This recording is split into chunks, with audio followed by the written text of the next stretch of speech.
ശ്രീമന്നാരായണീയം ദശകം 36 പരശുരാമ ചരിതം ശ്ലോകം 1 വരെ.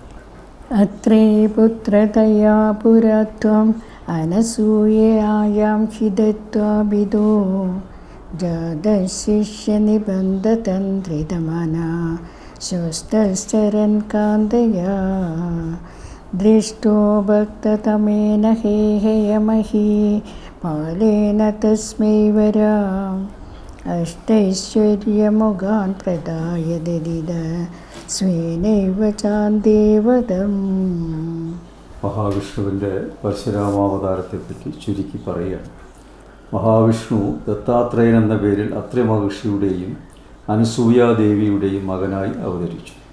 ശിഷ്യന്മാരെ വിദ്യ അഭ്യസിപ്പിച്ചുകൊണ്ടിരുന്നാൽ സമാധി അവസ്ഥയിലെത്താൻ സാധിക്കില്ലെന്ന് വിചാരിച്ച് നിവൃത്തി മാർഗത്തെ, അതായത് മോക്ഷമാർഗത്തെ അവലംബിച്ച് പത്നിയോടൊപ്പം ദത്താത്രേയൻ സഞ്ചരിച്ചു. ഭക്തന്മാരിൽ അഗ്രേസരനായ കാർത്തവീര്യാർജുനൻ ദത്താത്രേയനെ ഒരിക്കൽ ദർശിച്ചു. സന്തോഷത്തോടുകൂടി തൻ്റെ ഭക്തന് അഷ്ടൈശ്വര്യസിദ്ധി ദാനം ചെയ്തു. അഷ്ടൈശ്വര്യസിദ്ധി ഏതൊക്കെയാണ് എന്ന് മനസ്സിലാക്കണം. അണിമാ മഹിമാ ചൈവ ലഘിമാ ഗിരിമാ തഥ ഈശിത്വം ച വശിത്വം ച പ്രാപ്തി പ്രാകാശ്യമേവച. ഇതാണ് അഷ്ടൈശ്വര്യം.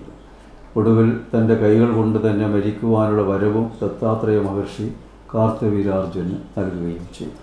അടുത്തത് ശ്ലോകം 2. സത്യം കർത്തുമദാർജുനസ്യ ച വരം തച്ഛക്തിമാത്രാനതം ബ്രഹ്മദ്വേഷിതദാഖിലം നൃപകുലം ഹന്തും ച ഭൂമേ പരം സംജാതോ ജമദഗ്നിതോ ഭൃഗുകുലേ ത്വം രേണുകായാം ഹരേ രാമോ നാമ തദാത്മജേശ്വര ച പിത്രോരഥാസമ്മതം. കാർത്തവീര്യാർജുനന് നൽകിയ വരത്തെ സത്യമാക്കി തീർക്കുവാൻ, അതായത് അദ്ദേഹത്തെ വധിക്കുക എന്ന വരം, ബ്രഹ്മജ്ഞാനികളെ ദ്രോഹിക്കുന്നവരും ഭൂമിദേവിക്ക് ഭാരമായി തീർന്നവരും കാർത്തവീര്യാർജുനനെ പേടിച്ച് മാത്രം പ്രതികരിക്കാത്തവരുമായ രാജാക്കന്മാരെയും വംശത്തെയും വധിക്കുവാനായി ഭൃഗുവംശത്തിലെ ജമദഗ്നി മഹർഷിയുടെയും രേണുകയുടെയും ഇളയപുത്രനായി രാമൻ എന്ന പേരിൽ ഭഗവാൻ അവതരിച്ചു. ആ അവതാരത്തിൻ്റെ പ്രത്യേകത ദുഷ്ടന്മാരായ രാജാക്കന്മാർ, അത് ക്ഷത്രിയ രാജാക്കന്മാർ വധിക്കാനായിട്ടാണ് പരശുരാമന് തൻ്റെ ചൈതന്യത്തെ നൽകിയത് എന്നുകൂടി ഭാഗവത്തിൽ പറയുന്നു എന്നാണ്. ഒരു ആവേശാവതാരം, അങ്ങനൊരു അവതാരം ഭഗവാൻ എടുത്തിട്ടുണ്ടെന്നാണ് പറയുന്നത്. അത് പരശുരാമാവതാരമാണ്. താൻ നേരിട്ട് ജനിക്കാതെ അവതരിക്കാതെ തൻ്റെ ചൈതന്യത്തിലൊരു അംശത്തെ ഒരു പ്രത്യേക തിരഞ്ഞെടുക്കപ്പെട്ട വ്യക്തിയിലേക്ക് സന്നിവേശിപ്പിച്ചുകൊണ്ട് താൻ എന്താണോ ചെയ്യാൻ ഉദ്ദേശിച്ചിരിക്കുന്നത് അത് നിർവഹിച്ച് എന്നുള്ളതാണ്. അതിനെ ആവേശാവതാരം എന്ന് പറയും. അതുകൊണ്ട് പരശുരാമാവതാരവും ആവേശാവതാരമായി കണക്കാക്കാം. 3. ശ്ലോകം 3.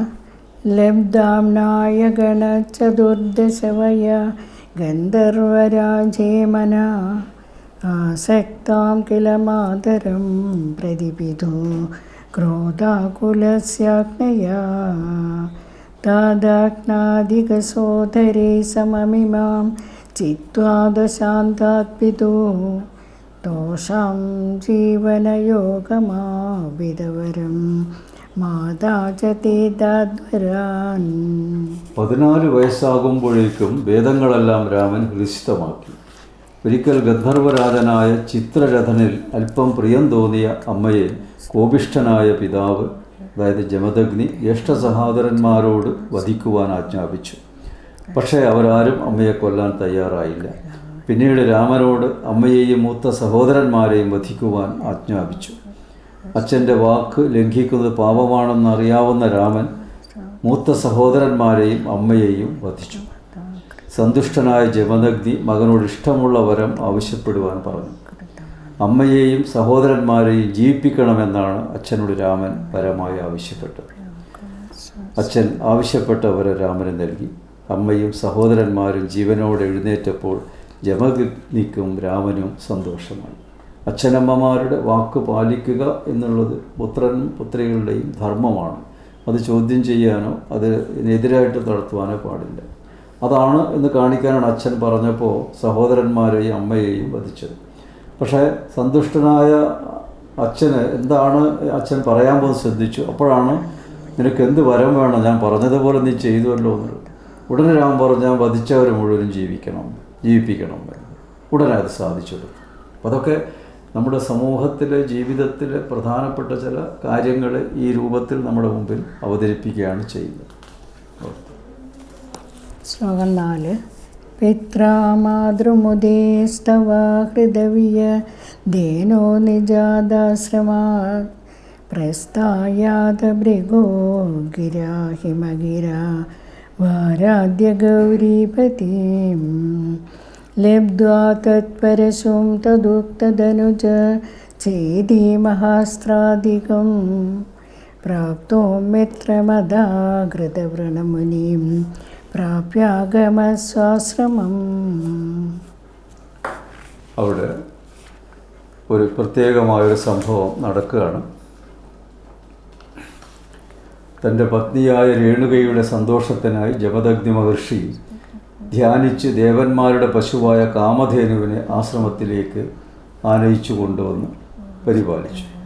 പരശുരാമാവതാരം സ്വീകരിച്ച ഭഗവാൻ ഭൃഗുമഹർഷിയുടെ ഉപദേശപ്രകാരം കാമധേനുവിൻ്റെ സാന്നിധ്യമുള്ള തൻ്റെ ആശ്രമത്തിൽ നിന്ന് പുറപ്പെട്ട് ഹിമാലയത്തിൽ ചെന്ന് ശ്രീ പരമേശ്വരനെ ആരാധിച്ച് വെൺമഴവും അദ്ദേഹത്തിൻ്റെ നിർദ്ദേശപ്രകാരം അസുരനെ നിഗ്രഹിച്ചതുകൊണ്ട് ദിവ്യാസ്ത്രവും നേടി. മടങ്ങുന്ന വഴിയിൽ ഒരു സിംഹം ഒരു മഹർഷിയെ ആക്രമിക്കുന്നത് കണ്ടു. ആ സിംഹത്തെ പരശുരാമൻ കൊന്ന് മഹർഷിയെ രക്ഷിച്ചു. സിംഹത്തോട് ഏറ്റുമുട്ടിയിട്ടും ശരീരത്തിൽ വ്രണങ്ങളൊന്നും ഉണ്ടാകാത്തതിനാൽ അദ്ദേഹത്തെ അകൃതവ്രണൻ എന്നാണ് വിളിക്കുന്നത്. സുഹൃത്തായ ആ മഹർഷിയുമായി പരശുരാമൻ ആശ്രമത്തിലേക്ക് മടങ്ങിയെത്തി. ആ ഒരു സംഭവം ഇവിടെ വിശദീകരിച്ചു. അടുത്തത് ശ്ലോകം 5. ആഗേഡോ ഭഗതോർജുന സുരഗവി സംപ്രാപ്ത സമ്പദ്ഗണൈ ത്വത്പിത്രാ പരിപൂജിത പുരഗതോ ദുർമന്ത്രിവാചാ പുനഃ ഗാം കേതും സജീവം നയുക്തകുദിയ തേനാഭിരുന്ധൻ മുനി പ്രാണക്ഷേപ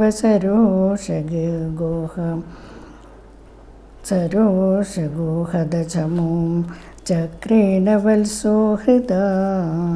നായാട്ടിനായി പോയ കാർത്തിവീരാർജുനൻ ജമദഗ്നിയുടെ ആശ്രമത്തിൽ ചെന്നു. കാമധേനുവിനാൽ ലഭിച്ച സമ്പൽ സമൃദ്ധി കൊണ്ട് ഉചിതമായ രീതിയിൽ കാർത്ത വീരാർജുനനെയും പരിവാരങ്ങളെയും മഹർഷി സൽക്കരിച്ചു. മടങ്ങിയെത്തിയ കാർത്തിവീരാർജുനൻ തൻ്റെ കുബുദ്ധിയുള്ള മന്ത്രിയുടെ വാക്കുകേട്ട് കാമധേനുവിനെ വിലയ്ക്ക് വാങ്ങുവാൻ മന്ത്രിയെ നിയോഗിച്ചു. സൈന്യസമേതനായി മന്ത്രി ബലാത്കാരേണ കാമധേനുവിനെ പിടിച്ചു കൊണ്ടുപോകാൻ ശ്രമിച്ചപ്പോൾ ജമദഗ്നി മഹർഷി തടഞ്ഞു. ഇതിൽ പ്രകോപിതരായ ശത്രുക്കൾ ജമദഗ്നിയെ വധിച്ചു.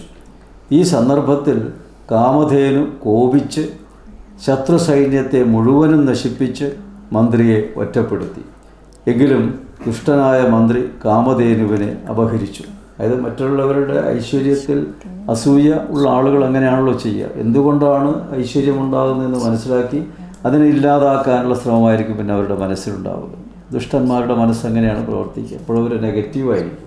അതാണ് ഇവിടെ കാർത്തിവീരാർജുനൻ. അദ്ദേഹം ഇഷ്ടം പോലെ സ്വത്തുണ്ട്, ആൾക്കാരുണ്ട്, രാജ്യമുണ്ട്, ഇതൊക്കെ ഉണ്ട്. എന്നിട്ടും ആ കാമധേനുവിനെ തനിക്ക് സ്വന്തമാക്കണം എന്നുള്ള ദുഷ്ടബുദ്ധി അത് പിന്നീട് അദ്ദേഹത്തിൻ്റെ ജീവൻ തന്നെ ഇല്ലാതാവുന്ന ഒരവസ്ഥയിലേക്ക് എത്തിച്ചു എന്നുള്ളതാണ് ഇവിടെ ഈ ശ്ലോകത്തിലൂടെ സൂചിപ്പിക്കുന്നത്. നമസ്തേ.